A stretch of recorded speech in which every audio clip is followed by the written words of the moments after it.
if you don't have access to some of the Arabic books on history, or do you find this in some of the history writings here in America, like when you were attending university at Harvard? Will you see this information there? No, no. This sort of information, again, is too compartmentalized. People who are writing about American history typically don't read Arabic. Yeah.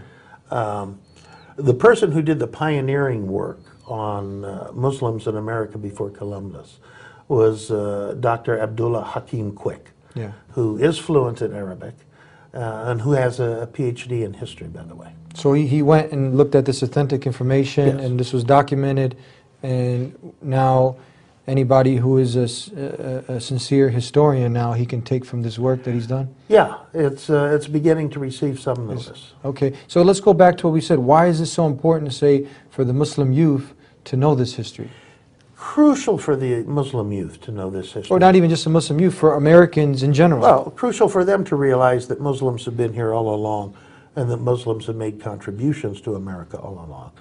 But especially for the second generation of Muslims in America, this is a most important piece of information, because as they hit adolescence, they're struggling to develop their own sense of identity, establishing their national cultural identity as Americans and establishing their religious identity as Muslims. And when you meet or are confronted by this sort of bias that says, well, if you're a Muslim, you obviously can't be an American, that creates conflict for them. That creates identity conflict for them.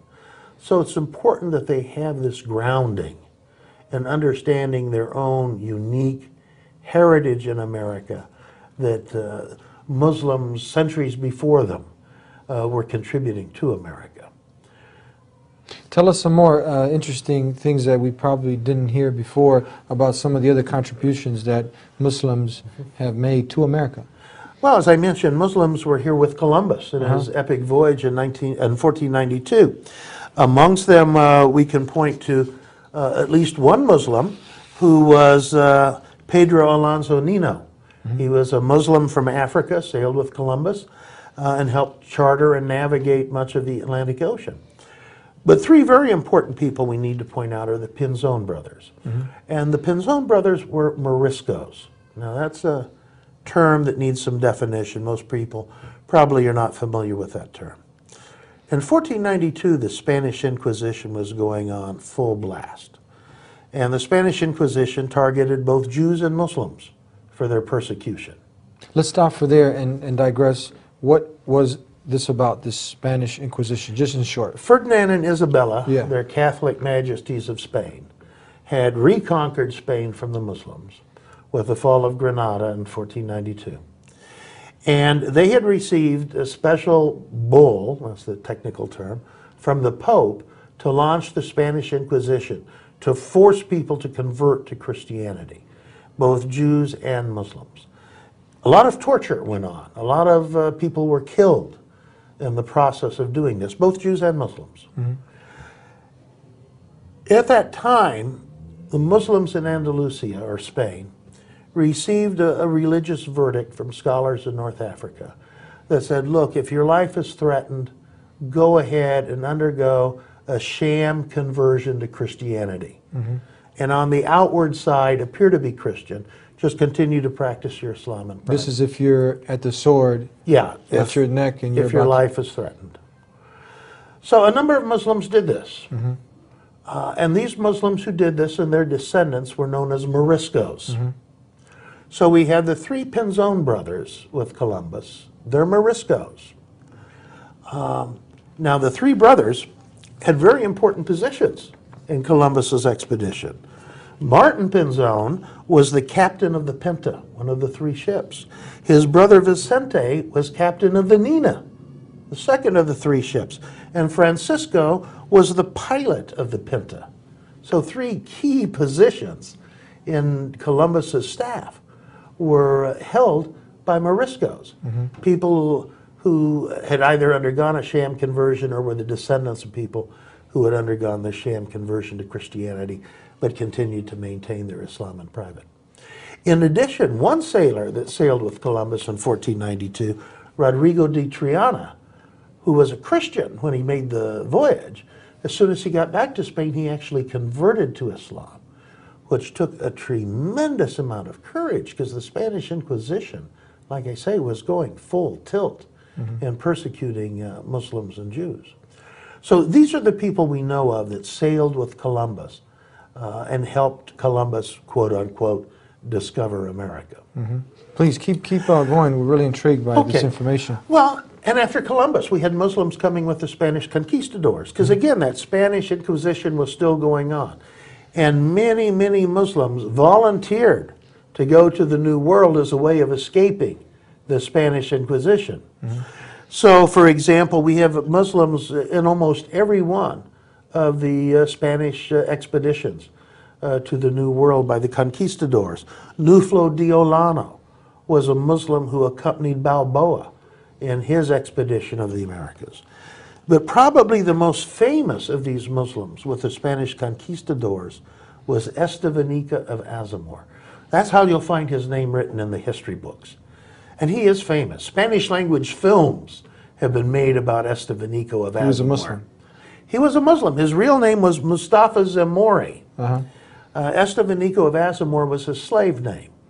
He had been captured in Morocco and enslaved. And in the year 1527, he sailed with his owner from Spain to the Caribbean and landed in Hispaniola.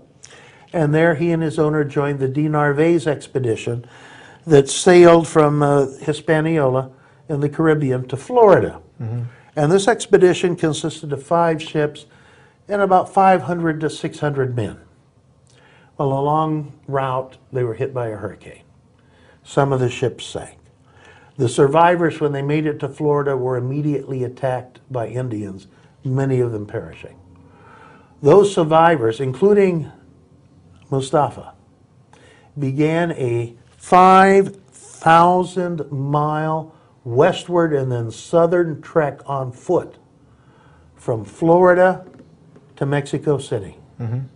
And they were the first people from the old world to go through, you know, Georgia and Alabama and Mississippi and Louisiana and then down into Texas and finally down into Mexico and to Mexico City. And when they finally arrived there, there was only Mustafa and 3 others still left alive out of those 500 to 600 who had begun that expedition. History books talk about him, but they'll talk about him as Estevanico of Azamor. They won't mention that his real name was Mustafa Zamori, and they won't mention the fact that he was a Muslim. Yeah. What about Kunta Kinte? Well, this is later. Yeah. He obviously wasn't there with the conquistadors. But before we get to the conquistadors, or get to Kunta Kinte, you know, Muslims were here with the early colonies. The Spanish established a colony early on at Santa Elena back in the year 1566. And many of the colonists that they took were from the Galician mountain areas of Spain and Portugal, which was an area that was very, very densely populated by Muslims. So it's a very safe assumption. We had a number of Muslims in the Santa Elena colony, which was located in the southeastern, what is now the United States. We also know that Spain settled Turkish Muslims, both in Cuba and Mexico and in the southwestern United States. These were primarily Turkish Muslims who were silk and textile workers. And in Jamestown Colony that the British established, again we had Turkish Muslims who were brought into the colony, again primarily silk and textile workers. And in fact they became so numerous in Jamestown Colony that Virginia actually passed a law prohibiting any more Turks and Muslims from entering the Jamestown Colony. And the first written record we have of those Muslims being there is from the year 1631. So again, very substantial contributions. You mentioned Kunta Kinte. Yes. Very famous in Alex Haley's book, Roots. Yeah, they actually have a new revised DVD or movie that one can see, and I watched it. It was really good. And the miniseries that was miniseries, broadcast years ago really doesn't mention the fact that he was a Muslim. If you are a Muslim and you know what to look for, you can deduce it. But the book makes very, very clear that Kunta Kinte was a Muslim. In the Americas, both North and South America, during this unforgivable period of human slavery, there were approximately 20 million enslaved Africans that were brought to the Americas. Of these, current historians are now estimating between 20 and 30% were Muslims. Mm-hmm. So between 4 and 6 million enslaved African Muslims were brought to the Americas. Many of them highly educated, some with the equivalent of PhD degrees from the University of Timbuktu. And historians are now finding in little county museums in the American South entire books written in Arabic by these enslaved African Muslims. Wow. The entire Quran written from memory in Arabic. Entire books of Islamic jurisprudence written from memory in Arabic.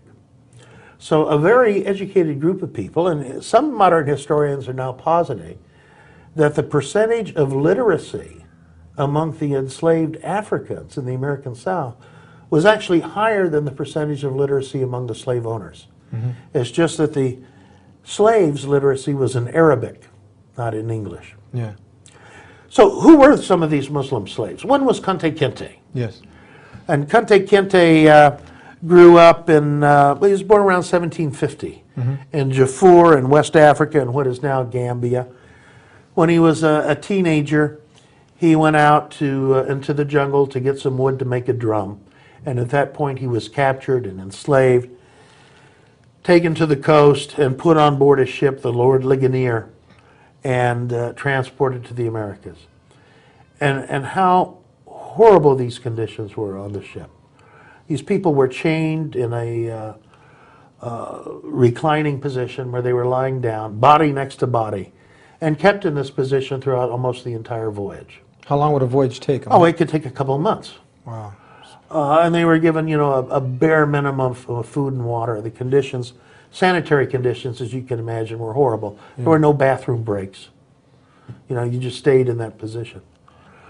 How bad was it? Well, on the ship that Kunta Kinte came over on, we're told that approximately 30% of those enslaved Africans died during the voyage to the Americas. Well, Kunta Kinte reached the Americas and was sold at auction to John Waller of Spotsylvania County. And Kunta Kinte could not adjust to being a slave. And so he repeatedly tried to escape. And finally, to prevent him from escaping anymore, Waller had one of his feet amputated. And at that point, then he was sold to Waller's brother, who was a somewhat more compassionate slave owner. He later married a father to daughter named Kizzy, who was sold away from the family to another owner. That owner raped Kizzy, producing a son called Chicken George. And there's a photograph of Chicken George, taken late in his life as an old man, that shows him sitting down, and he's wearing the kufi, the skull cap associated with the Muslim, and the thobe, or long gown associated with Muslim men. So we know Kunta Kinte was able to pass along at least some of his Islam to his daughter, and she in turn some of it to her son. So Kunta Kinte, probably the most famous of the enslaved African Muslims in America. Though in my book, Muslims in American History, I give the biographies, I think of about 30 of these enslaved African Muslims that made it to the United States. So which one of your books, is this the one that people now who really want to know more about Muslims in America, they can find that history here in your book, Muslims in American History, A Forgotten Legacy? Yes. Okay, yeah, so, and they can see this book at Dirk's Online Books? DirksOnlineBooks.com, yes. Okay, and amongst other books, you have written how many books total? 6, and then I wrote 5 chapters in a 7th book. Yeah, if you can give some, the audience some closing remarks regarding the conclusion of this topic and some advices, and they can also learn more. Yeah, there's a lot more to be said about Muslims in American history. We've only just started scratching the history of the earliest part of that history. Yet to be said is the Muslims who fought in the American Revolutionary War, the War of 1812, the American Civil War, and those who helped tame and settle the American Wild West. So there's a very rich history here of Muslims in America Yeah.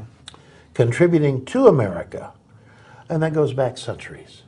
So there is a long-standing Muslim American heritage that people do need to be aware of. We didn't just arrive yesterday. We didn't. We've been here all along. And I'm sure there's many others who maybe had interaction with Muslims who, because like we said, a Muslim is one who makes a conscious decision to surrender and submit to the one God and agree that Muhammad was the last and final messenger sent to mankind.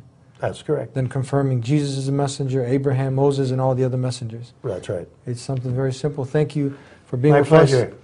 I'd like to thank you for tuning in to another episode of The Dean Show. You can learn more, Muslims in America, the history, forgotten legacy, and you can go to our brother's website, that's Dirk's Online Books, to read more on this topic. I hope that you got to benefit and learn something new, and we will hopefully see you again next week here on The Dean Show. Until then, Assalamu alaikum, peace be unto you.